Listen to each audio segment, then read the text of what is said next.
Are you listening? Damn. Yeah. Another episode of Trash Talk. TJ O'Connor with me as always, Damian the Wolverine Hill. And Trash Talk is being joined tonight by the 2019 Amateur Fighter of the Year, not even male, just Amateur Fighter of the Year 2019, Thomas the Train Pertrsen. And Trash Talk is brought to you always by Valhalla Combat Sports Incorporated, Ink Shrinks Tattoo, Origin Wellness CBD, Spartan Martial Arts, James Clark Sports Psychology and Hypnosis Therapy, The Fighters, and my mom. Tom Pertrsen, Fighter of the Year, sir. How you doing? Oh, man, what an honor, guys. I appreciate you giving that to me, and I'm doing great, man. It's always a pleasure when I get to talk to you guys. Yeah, I just got to correct you on something real quick. We did not give you anything. No. You earned it. You know, we don't give out participation trophies here at Trash Talk. You earn everything that you get. Every single bit of recognition that you get from us is earned, and we love the fighters. We love watching you fight, and you had a spectacular 2019. What did the year go as planned? How many fights did you actually have set up, and how many actually went through in 2019? I think I had 4, man. In 2019, I think I fought a fight. Yeah, James Norris. I was the only one in 2018 that I fought, and then I was 5-0 as an amateur, so 4-0, and then I think I had 2 backouts, and then 2 replacement fights that, you know, the promoters were good. You know, Jeremy Borg always makes stuff happen, and, you know, really puts his neck on the line to get fighters on. You know, if a guy is putting in work and doesn't, you know, burn anybody, he'll treat a guy right. So he's you know, so 4 fights all together in fucking 2019, and we gave her hell. Yeah, 4 fights that actually came through, but having 4 fights that through as well, and still getting the 4 fights that you wanted and getting Fighter of the Year, like that's kind of what I wanted to touch on, is the struggles of like actually getting the fights, because I just you earned Fighter of the Year. I want the other people out there to know, like, hey, I know you were going for it too, and I know you wanted it. A fight just didn't happen. A fight backed out, but we can't award it for the fights that didn't happen. You know, so it does suck. There's been CJ Hayes is one of those guys. Yeah, he had like 7 fights scheduled this year, and I think he only fought once. So it just sorry, that Kiefer Bender too. It seemed like he couldn't get a fight all year. You know. Yeah. That's why the guy was getting burned. Yeah, and that's the thing is, like you said, everything that happens, especially at heavyweight, how hard it is to get a fight, and the fact that you were able to get the fights you did against the competition you did. I mean, you literally fought the 2 best guys at different points. You fought a guy who was number 2, then you fought the next guy who was number 2. You beat both of them. You went out of state, won the title, and then capped it off with a successful pro debut. I mean, this was one of the hardest awards that we had to go through. There were so many nominees, and like I said, I feel like it was something that you truly earned. So when you thank us for it, now we thank you for the performances of 2019 and looking forward to what's next. So, I mean, speaking on that, what is next here moving forward 2020? Oh, man, there was, like you said, there was a lot of great guys, especially in my room and Spartan room. Like there's Davey Carter, all them guys, Dylan. I can't name enough guys in that room that are, you know, killers, and you know, and even like CJ Hayes, a couple other guys from other gyms, Bobby Lee, pro, and then you know, what the list goes on, man. It's an honor, but there's a lot, like you said, it was a hard choice. I bet there's a lot of killers out there here, and then it definitely 2019 is behind us now. So I don't know if it looked like he cut out on my end, or TJ's voice clipped out at the end. I don't know if you actually heard his other question. What lays forward for you what's there to look forward for you in 2020? Man, I want to get 4 fights this year. I got 1 so far, and you know, 1's coming up, right? And so I just want to, you know, take 1 at a time. Let's you know, go out and fight. You know, let's go out and have fun. So Brian Pertrsen, February 21st for LFA is going to be a war. This guy's a sharp looking cat. He doesn't try to. He's a skillful fighter. Doesn't come at you like a, you know, a gorilla, you know, swinging and caveman fighting, and and he comes to precision wise, and he's a wrestler, I think, and it'll be he prides himself on being a skilled, I guess in boxing they call it a boxer versus a fighter. Or Yeah. did I cut out? Yeah, I'm not sure. Yeah, you went Just black for a second, but I I could still hear you perfectly, but your face went away. All There right, you go. yeah. What is it? It's a boxer versus a puncher, right? In boxing. Yeah. Oh yeah, yep. Yeah, and he seems to pride himself on being a boxer. He's not a doesn't have a cannon right arm or that I've seen, and I think he sees that too. But it'll be a good fight. It'll be whatever he brings, man. I'll be bringing my game. I hope he brings his, and Yeah. I'm excited for it. Yeah. What else do you know about him? How many fights has he had? Do you know anything about his amateur experience, or if he had any boxing experience? I think he went 4-0 as an amateur. Okay. And I think he's 3-1 as a pro, and he trains in Chicago. And I think he trains with that big James, who was on LFA's last card up in Minneapolis. Yep. Okay. So he's got a big old boy in his room, scary. And then that Kalen Fall trains down there too, I think. So I'm sure he's got good partners or good people around, good coaches. Yeah. So, hell yeah, he does. Yeah. So but I love that shit, man. I love a challenge. That's why we do this shit.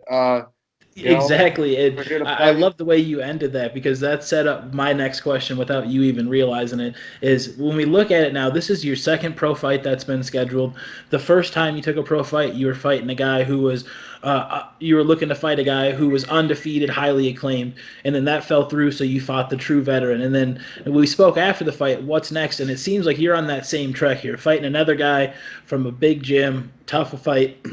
You mentioned he's a wrestler. He's kind of in the same thing. He's going to look to stay on the outside, I would assume here.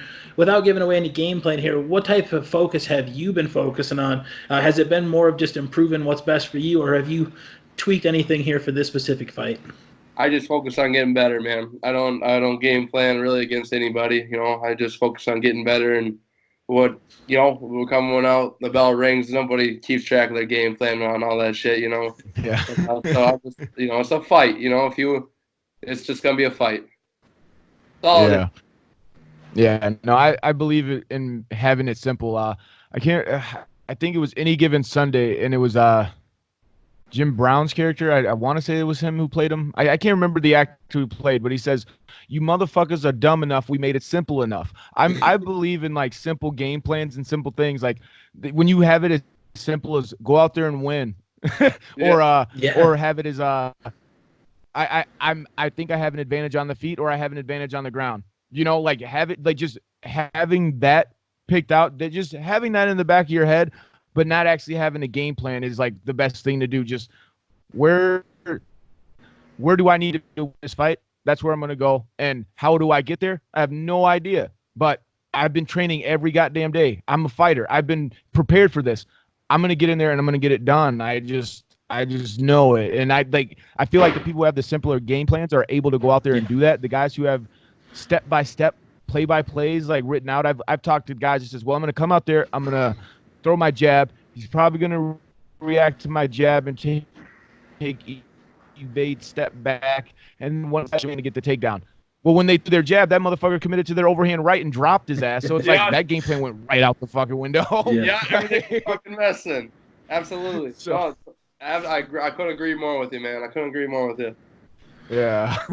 Yeah, 100% Sorry, fight. I didn't even have a question. I just No, I mean that's nothing but the truth, though. That's true. Everyone's got to. That's why we sit back and just listen, because you're just dropping knowledge for the fans that might not have been in that situation. Fighting is so complex. There's no reason to make it anything more than it really is. Go out there, hit the guy. Chael Sonnen was my favorite guy. He'd say, "You want to know my game plan? My game plan is to go out there. I'm going to get half naked. The bell's going to ring, and I'm going to go fight a guy." That's exactly that's my game plan. So yeah, and have fun doing it, man. Have fun doing it. Like we only got a short window to do this shit. Let's exactly live it up. Exactly.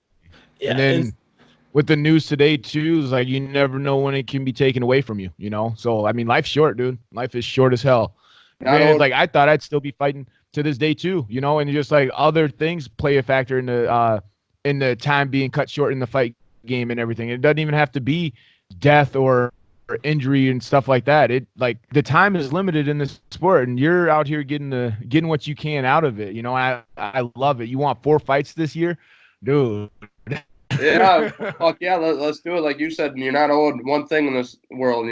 It's a hard truth. You're not owed tomorrow. How we learn time and time again. You're not owed the next day. It's a blessing to wake up in the morning. Oh yeah. Yeah, so taking advantage of it, and that's exactly what you're Now, doing. You're on the fast track. You're fighting. I'm going to say at home. I mean, LFA Mystic Lake Casino. I feel like that's where Tom Peterson fights, and I mean, this is going to be another exciting fight. You always bring the crowd with you here. What type of fight are you expecting on February 21st? Well, Tom even says we're spoiled to have LFA and have Jeremy here and up so close to us where we don't got to travel and because it's a big show. yeah. So we're another thing we're lucky at. And then like you said, I'm expecting a fight. I think this guy's a veteran. I think he's a little older. He's not full of piss and vinegar. Sure he loves to fight, but he ain't gonna make dumb decisions. I don't think he's gonna make rookie mistakes. And I'm gonna, I think we're both gonna be calm in there. I think we're both gonna, look to beat the other guy, look for openings, look for angles, and I'm sure he's gonna try a takedown here and there. And if he gets on top of me, I'll get up. I'm not worried. I just, like I said, I don't like to think too much about it because it's gonna happen. It's gonna happen no matter what. So why lose sleep over shit? Because you'll get in your head. Oh yeah. No, that you're exactly right. And then I think we've talked about it before. We focus on your team focuses on what we're gonna go out there and do. We have to acknowledge what they're good at, but it's a Thomas Petersen show when the cage door closes. Yeah, hell yeah. And then if he wants to turn the channel, he's gonna have to bring his A game. Yeah. Now, it seems like you have a lot of respect for your opponent, and you always have been a really respectful guy. And honestly, I think that's why so many people have the backing that you do. You go out there, and I don't want this to come across wrong to the people listening. Fighting with no respect, meaning like I'm going out there to do what I do. I don't care what you're going to try to do. That's what I mean when you say like fighting with no respect, but you are a really respectful person. Mm-hmm. Now, when we go out there and we see you perform, or when you go out there and we see you perform, what are the things that are going through your head in the fight? Do you think at all, or what is your mind clear? What's going on inside the head of Thomas Petersen in a fight? Oh man, absolutely nothing, dude. Absolutely nothing. I train that way, and it takes years and years and years of competition and competing to have nothing in your mind, man. Like it's romantic to say, oh, I was thinking about my wife. I was thinking about, thinking about just winning this fucking fight more than anything in this world. Well, you're not. You're thinking, you come down to instinct of this guy throws a cross, I'm slipping and coming over hard with my left, arm dropping to a shot. Like, it's just instinct of what after doing it over and over and over again, it comes muscle memory, then instinct, So I try to be peaceful, man. It's tough when that my scariest part of the fight is before the bell rings. I just hate all that testosterone rush or that fucking you guys know what I'm saying. You guys been there before the damn bell rings, dude. You're in there. Let's just fight. Let's just get it going. Let's just get that first bell, and then it's easy. Then the shit's easy, And then winning or losing, I think everyone kind of agrees that that's the toughest part is before the fucking fight. The 10 minutes before, oh my waiting. God. Oh my God. Yeah. So you gotta find a way. You gotta find a way to just be at peace with it, and it's easier said than done because it's tough, Yeah. But I'll say it again. John Bones Jones said it the best, and best thing ever. Everyone's gonna get their butterflies, get them in formation, man. Know what you gotta do, and don't make it a bigger thing, And then Jorge, I can't say his name. George Maciato says it's just a fight. That's all it is, People, Jorge Masvidal. I can't. Masvidal. Yeah. Yeah, and that boy, that guy. He don't care. It's just a fight, It's just a fight. I used to do this for fun, And that's all it is. It's 15 minutes or 30 minutes or 25 minutes of just fun, a passion, you know.